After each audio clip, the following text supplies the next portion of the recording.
함께 사도신경으로 우리의 신앙을 고백하겠습니다.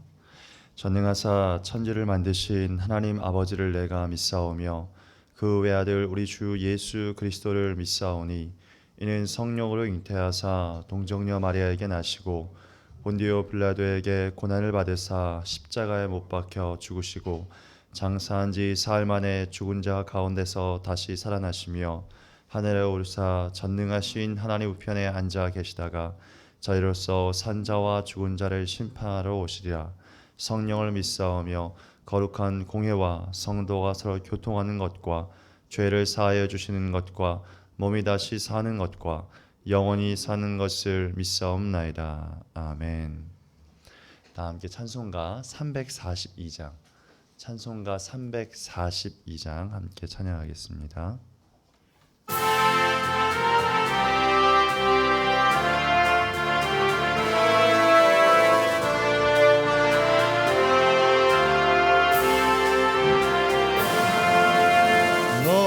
시험을 당해 죄 짓지 말고 너 용기를 다해 곧 물리쳐라. 너 시험을 이겨 새 힘을 얻고 주 예수를 믿어 늘 승리하라. 우리 구주의 힘과 그의 위로를 빌라. 주님 내 편에 서서 항상 도우시리. 내 친구를 삼가 잘 선택하고 너 언행을 삼가 늘 조심하라. 너 열심을 다해 늘 충성하고 온 정성을 다해 주 봉사하라. 우리 구주의 힘과 그의 위로를 빌라. 주님 내 편에 서서 항상 도우시리. 잘 이기는 자는 상 받으리니 너 낙심치 말고 늘 전진하라. 내 구세주 예수 힘 주시리니 주 예수를 믿어 늘 승리하라. 우리 구주의 힘과 그의 위로를 빌라. 주님 내 편에 서서 항상 도우시리. 이 아침에 주는 말씀은 마태복음 9장 1절에서 13절의 말씀, 마태복음 9장 1절에서 13절의 말씀을 한 절씩 읽고 마지막 절은 함께 읽도록 하겠습니다. 1절입니다. 예수께서 배에 오르사 건너가 본 동네에 이르시니 침상에 누운 중풍병자를 사람들이 데리고 오거늘 예수께서 그들의 믿음을 보시고 중풍병자에게 이르시되 작은 자야 안심하라. 내 죄 사함을 받았느니라. 어떤 서기관들이 속으로 이르되 이 사람이 신성을 모독하도다. 예수께서 그 생각을 아시고 이르시되 너희가 어찌하여 마음에 악한 생각을 하느냐. 내 죄 사함을 받았느니라 하는 말과 일어나 걸어가라 하는 말 중에 어느 것이 쉽겠느냐. 그러나 인자가 세상에서 죄를 사하는 권능이 있는 줄을 너희로 알게 하려 하노라 하시고 중풍병자에게 말씀하시되 일어나 내 침상을 가지고 집으로 가라 하시니 그가 일어나 집으로 돌아가거늘 무리가 보고 두려워하며 이런 권능을 사람에게 주신 하나님께 영광을 돌리니라. 예수께서 그곳을 떠나 지나가시다가 마테라 하는 사람이 세관에 앉아 있는 것을 보시고 이르시되 나를 따르라 하시니 일어나 따르니라. 예수께서 마태의 집에서 음식을 잡수실 때에 많은 세리와 죄인들이 와서 예수와 그의 제자들과 함께 앉았더니 바리새인들이 보고 그의 제자들에게 이르되 어찌하여 너희 선생은 세리와 죄인들과 함께 잡수시느냐. 예수께서 들으시고 이르시되 건강한 자에게는 의사가 쓸데없고 병든 자에게라야 쓸데있느니라. 함께 읽겠습니다. 너희는 가서 내가 긍휼을 원하고 제사를 원하지 아니하노라 하신 뜻이 무엇인지 배우라. 나는 의인을 부르러 온 것이 아니요 죄인을 부르러 왔노라 하시니라. 아멘. 오늘 이 아침에 우리는 두 가지 이야기를 만나게 됩니다. 한 가지는 중풍병자에 대한 이야기고 또 한 가지는 세리 마태에 대한 이야기입니다. 먼저 중풍병자에 대한 이야기를 잠시 보도록 하겠습니다. 오늘 이 복음서에 나오는 이 중풍병자에 대한 이야기는 병행 본문인 마가복음 2장을 가보면 이 중풍병자에 대한 이야기가 좀 더 자세하게 기록되어져 있습니다. 예수님은 가버나움이라고 하는 동네의 한 집에서 말씀을 전하고 계십니다. 예수님의 소문을 들은 많은 사람들이 모였는데 얼마나 많이 모였는지 사람들이 그 집에서 들어가지도 못하고 더 나가지도 못하는 상황이었습니다. 사람들이 움직이지 못할 만큼 많이 왔으니까 아마도 밖에 있었던 많은 사람들 가운데에는 말씀을 듣지 못하고 돌아간 사람들도 있었을 것입니다. 예수님이 말씀을 전하시는 그때에 갑자기 하늘에서 천장이 뜯어지는 소리가 들렸습니다. 그리고 네 사람이 중풍병에 걸려있는 한 사람을 달아서 지붕에서 내리는 굉장히 당황스러운 광경을 목격하게 됩니다. 오늘날의 상식으로 볼 때 사람이 지붕을 뜯어낸다라고 하는 것은 있을 수 없는 일입니다. 지붕을 뜯어내려면 드릴로도 할 수 없고 망치로 쳐도 뚫리지 않을 것입니다. 그러나 예수님 당시에 많은 일반적인 집들은 그게 가능했습니다. 왜냐하면 이스라엘 집의 지붕은 평평하기 때문에 첫 번째로 올라갈 수가 있었고 또한 이스라엘의 지붕은 나무로 된 대들보에 짚을 대고 진흙을 한층 덮어서 만든 것이기 때문에 그 진흙을 뜯어내서 들어왔다라는 것입니다. 그들이 지붕까지 뜯어내고 이 중풍병에 걸려있는 이 사람을 내린 목적이 무엇이었겠습니까? 단 하나였을 것입니다. 바로 이 사람의 병이 낫기를 바라는 것입니다. 오늘 예수님께서도 그 사실을 알고 계셨습니다. 그래서 2절 말씀에 보면 이렇게 말씀하고 있습니다. 예수님께서 작은 자야 안심하라 내 죄 사함을 받았느니라. 그리고 예수님께서는 그의 중풍병을 고쳐주셨습니다. 이 사람은 자신의 죄의 문제가 해결되고 중풍병의 문제가 해결됨으로 말미암아 얼마나 기뻤는지 자신이 누워있던 상을 들고 일어나 사람들이 보는 앞에서 그가 뛰쳐 나갔습니다. 우리는 예수님께서 이 중풍병자의 두 가지 문제를 해결해 주신 것을 만나볼 수 있습니다. 그 첫 번째는 그의 죄의 문제를 해결해 주셨다라는 것이고 두 번째로 그 병의 고통의 문제를 해결해 주셨다라는 것입니다. 하지만 이 중풍병자의 문제를 해결하셨을 때 중요한 역할을 한 사람이 있었습니다. 그들은 바로 그를 데려왔던 4명의 사람들이었습니다. 예수님께서 중풍병자를 고쳐주실 때 보셨던 것은 이 중풍병자의 믿음이 아니라 바로 그 4사람의 믿음을 보셨다라고 예수님은 말씀하십니다. 예수님이 그 사람들의 믿음을 보시고 그 병자를 고쳐주시기로 작정하셨습니다.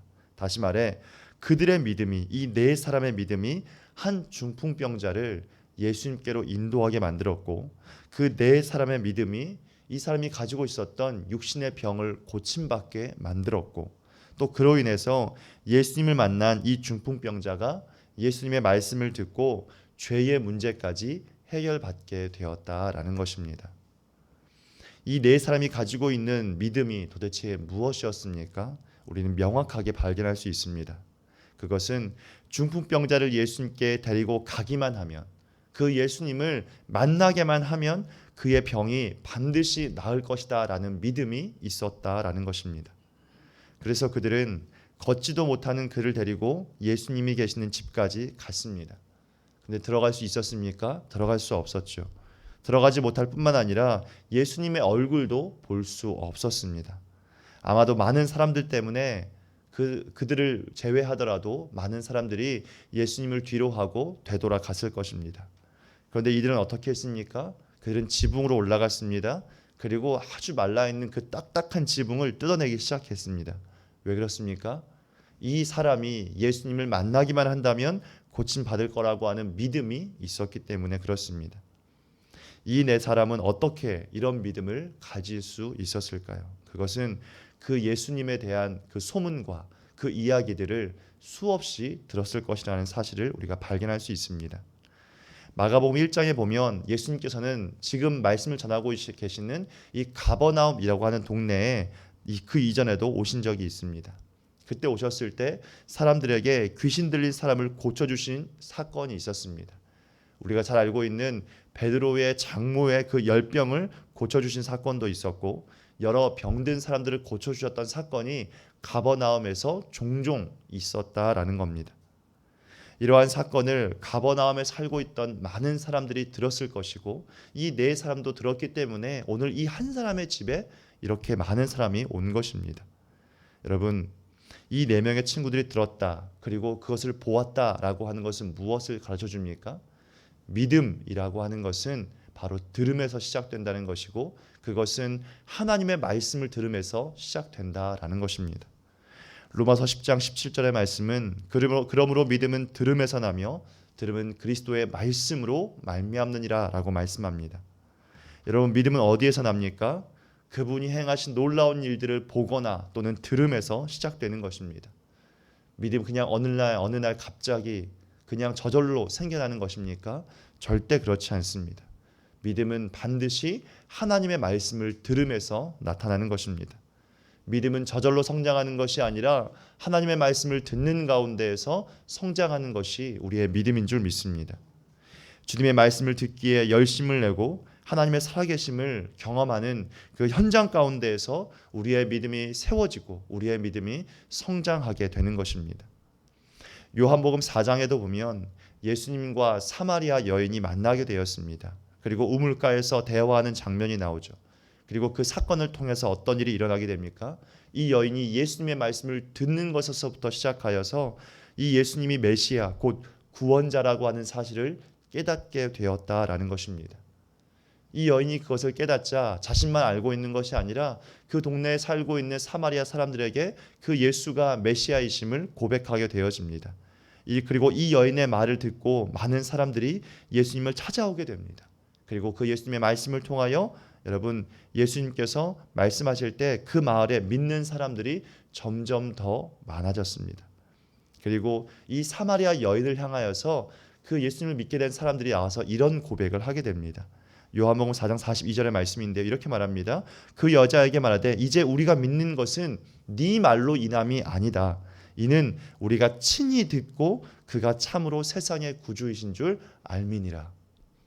우리들도 예수님의 말씀을 직접 듣게 되어짐으로 말미암아 그가 이 세상의 구주이신 줄 깨닫게 되었다라는 것입니다. 사마리아의 사람들은 예수님을 통하여서 그분의 말씀을 들음으로 말미암아 구원을 선물로 받았습니다. 우리도 마찬가지입니다. 우리의 믿음도 하나님의 말씀을 들음에서부터 시작되어지고 우리의 믿음의 성장은 매일매일 그분의 말씀을 들음에서부터 성장하는 줄 믿습니다. 중풍병자의 이야기를 통하여서 우리에게 주시는 교훈은 이것입니다.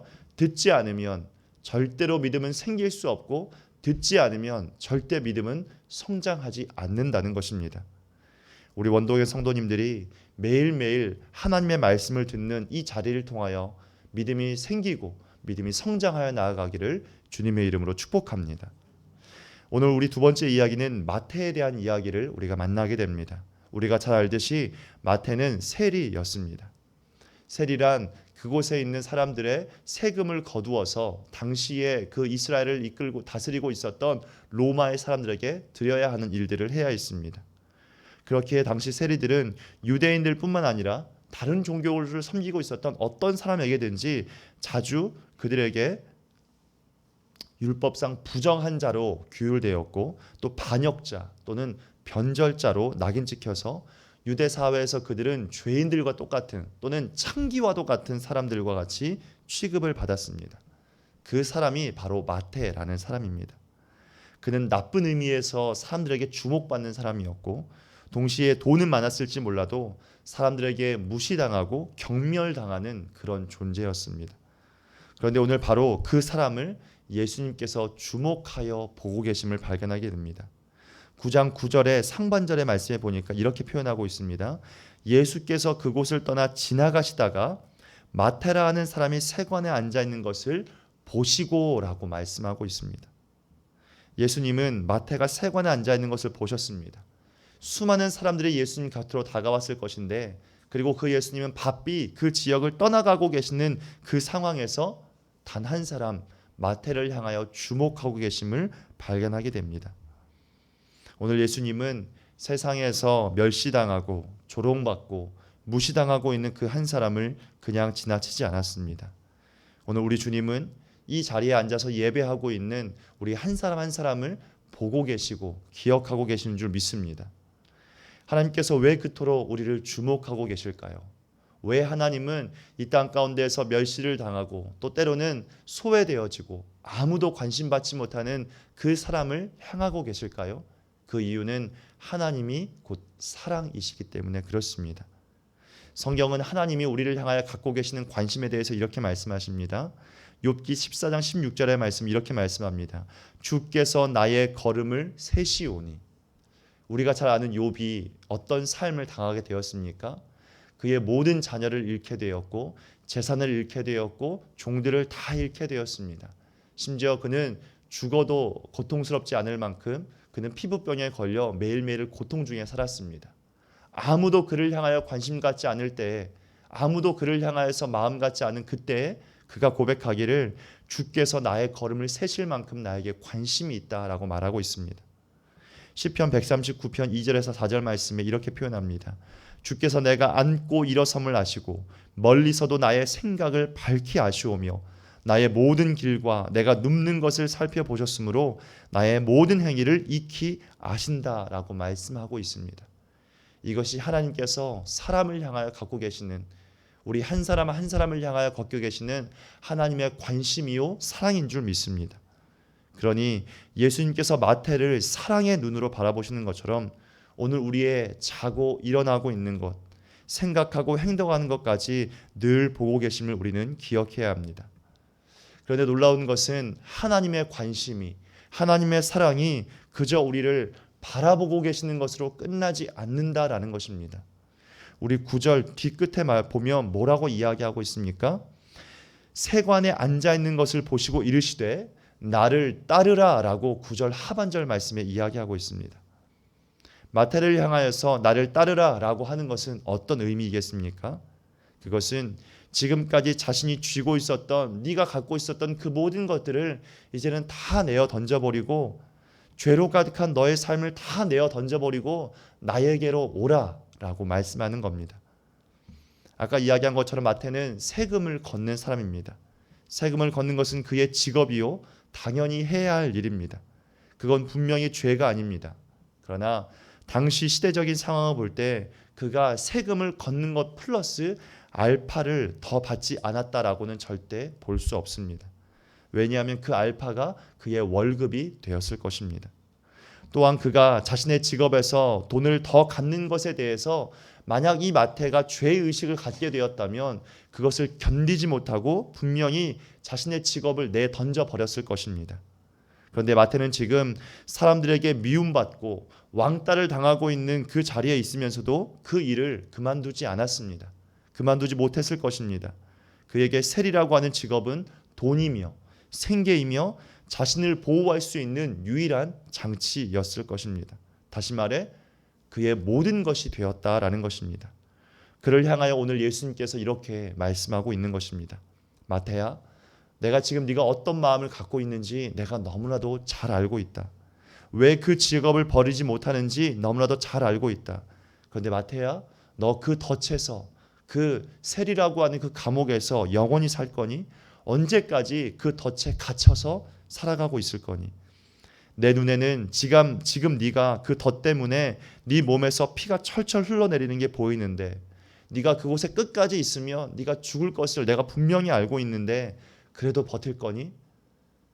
네가 당하고 있는 그 덫에서 내가 구해줄 테니까 이제 그만 거기에서 나와라. 그 상처를 치유받고 이제 나와 함께 가자라고 예수님 말씀하고 있는 것입니다. 여러분 한 번쯤은 이런 이야기를 들어보신 적이 있을 겁니다. 북극에 사는 늑대를 에스키모인들이 잡는 방법입니다. 여러분 늑대는 사나우면서 굉장히 영리한 짐승이기 때문에 칼이나 어떠한 몽둥이와 같은 것들로 쉽게 잘 잡을 수 없는 것입니다. 그래서 에스키모인들은 날카로운 그 칼에 피를 가득히 묻혀서 그 창에다가 칼날을 위쪽으로 향하여 남긴 다음에 땅에다가 그것을 박아둡니다. 그러면 그 피 냄새가 점점 굳어갈 즈음에 피 냄새를 맡고 늑대들이 달려와서 그 냄새를 맡기 시작합니다. 그리고 나서 그의 입술을 열어서 그 피를 핥기 시작합니다.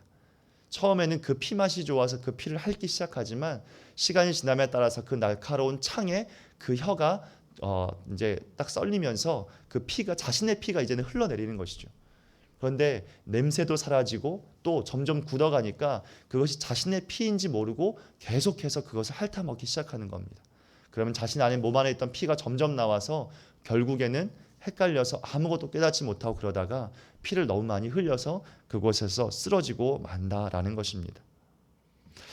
예수님은 마태에게 세리로서 남의 것을 도둑질하는 그 도둑의 의미를 넘어서 이제는 죄로 인해 죽어가고 있는 그 늑대와 같은 마태를 보시고 아셨습니다.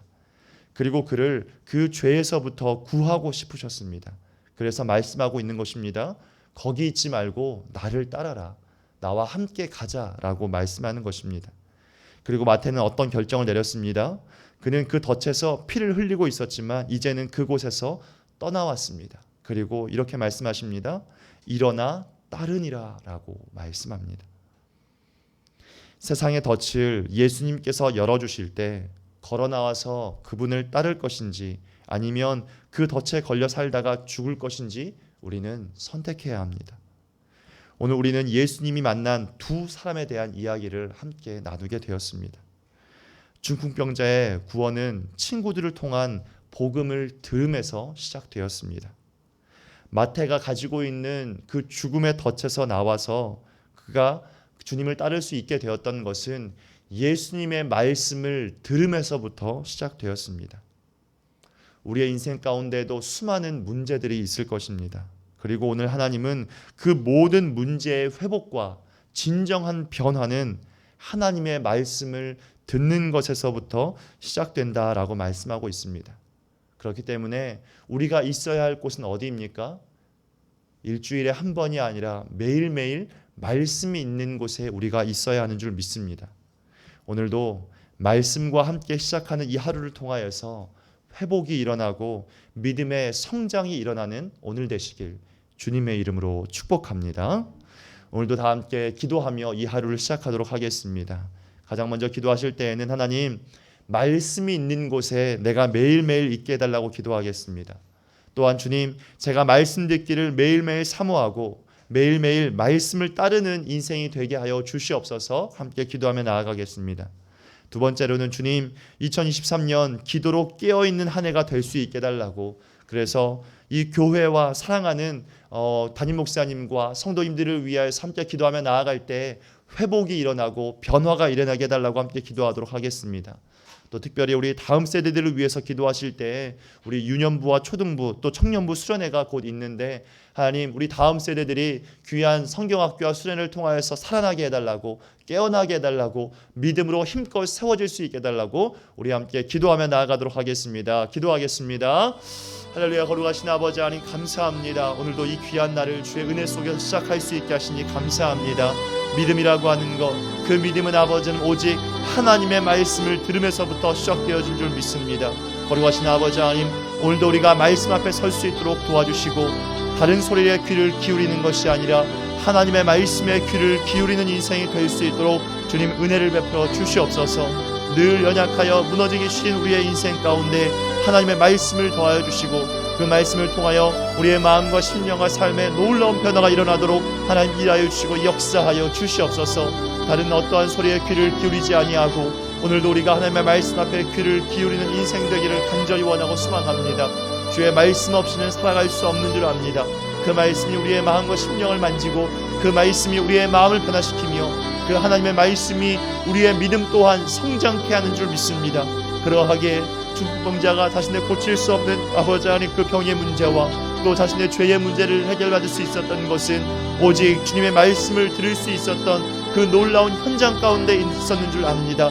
아버지 하나님 주의 말씀 앞에 우리가 매일매일 거할 수 있게 하시고 그 말씀이 우리의 삶을 붙들 수 있게 하여 주시옵소서.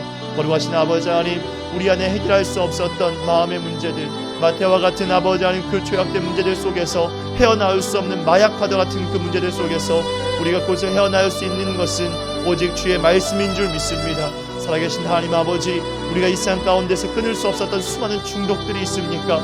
아버지 하나님, 술이, 담배가, 또 아버지 하나님 세상 사람들에게 말하지 못하였었던 수많은 숨기고 있었던 그 죄의 문제들 속에서 빠져나올 수 있는 유일한 길은 하나님의 말씀, 주님을 만나는 것밖에 없는 줄 믿습니다. 살아계신 하나님 아버지, 우리의 힘으로는 빠져나올 수 없을지라도 주의 말씀을 듣게 되어질 때 그 말씀을 통하여서 우리의 마음과 심령을 변화시켜 주시고 그 말씀을 통하여서 우리의 삶에 놀라운 변화가 일어나는 줄 믿습니다. 그리고 중독의 문제들 가운데서도 빠져나올 수 있는 줄 믿습니다. 거룩하신 아버지 하나님, 우리의 마음과 생각을 사로잡아 주시고 붙들어 주셔서 주의 말씀 앞에 온전히 거하고 서는 인생들 될 수 있게 하여 주시옵소서.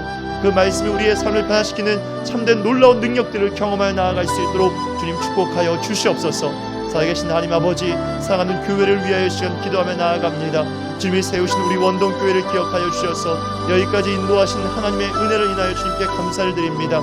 하나님, 말씀이 가득한 교회, 말씀으로 충만한 교회가 될 수 있게 하여 주셔서 주의 말씀이 선포되어지고 말씀이 들려질 때마다 주님, 교회된 우리들의 마음과 심령과 삶 가운데 놀라운 변화가 일어날 수 있도록 주님 축복하여 주시옵소서. 주님이 세우신 교회이기에 주님의 이 교회가 더 힘있고 강력하게 믿음으로 세워진 아름다운 교회가 될 수 있도록 하나님 축복하여 주시옵소서.